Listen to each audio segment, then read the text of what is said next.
Hello everyone, today is the 16th of December.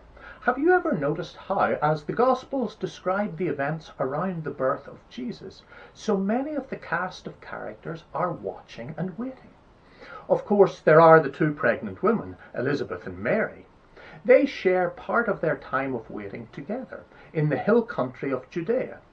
Their waiting is characterized by hope and expectation, looking to the future. But when she's alone, Mary reflects on angelic visitors with strange messages, pondering it all in her heart. Then there are the fathers-to-be, Zachariah and Joseph.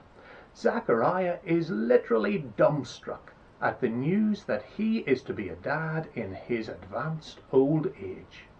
Initially, Joseph is confused, perhaps even hurt, before he puts the whole matter into the hands of God. But he is always watching to see what he can do to help in the unfolding situation. And nobody can forget the shepherds out in the fields watching over their sheep. In the midst of the extremely ordinary, they get caught up in the extraordinary drama of the heavenly host singing, "Glory to God in the highest, and peace on earth to all people." Then there are the wise men, the Magi, scanning the skies and launched on a journey after all of their watching and waiting because of a star.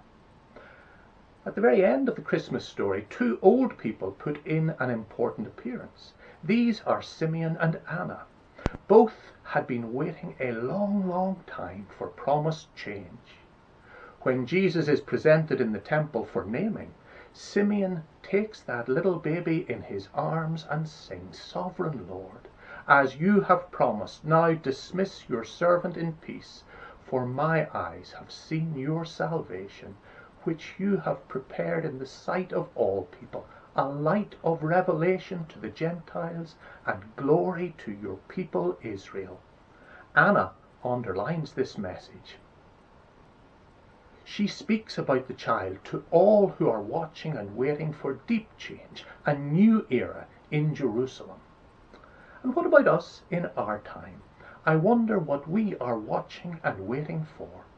Based on the Christmas story, it should surely contain that no powerful nation can tax the poor or uproot them, that no unmarried mother should be put away in disgrace, that no door will be shut on those who need to find it open, that shepherds and sheep and all of nature need not be afraid, that barbed wire and angry soldiers may not be found in Bethlehem, that wise men and indeed wise women might appear in Stormont and around a divided world, that children may be preserved from those who would harm them, that life should be taken seriously and not reduced to glib slogans for political purposes, that food banks be put out of business because dignity and justice have replaced charity as the powerful are brought low and the humble lifted up,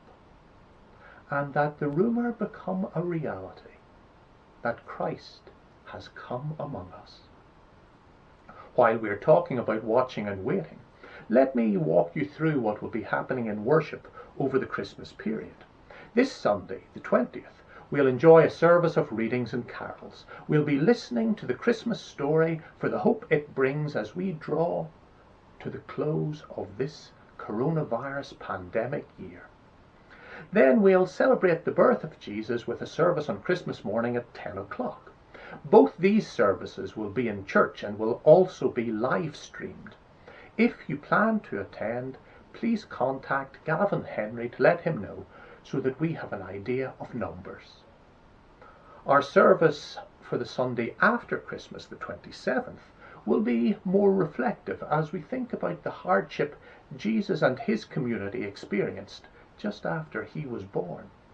This service will be pre-recorded and will go out on YouTube, Facebook and our website at 11 o'clock on the 27th. Let me also give you a quick update on finances. The good news is that most of the accounts and appeals are in pretty healthy shape. They are in or around what they were last year, some slightly up, some slightly down. The challenge is that free will offering has been dented most. It's the main operating account of the church, and it is down about 8% on last year. I'll just mention that to you and leave it with you. Most of all, I wish you a sense of God's presence, God's guidance, and God's light as we watch and wait for Christmas this strange year. God bless. Bye for now.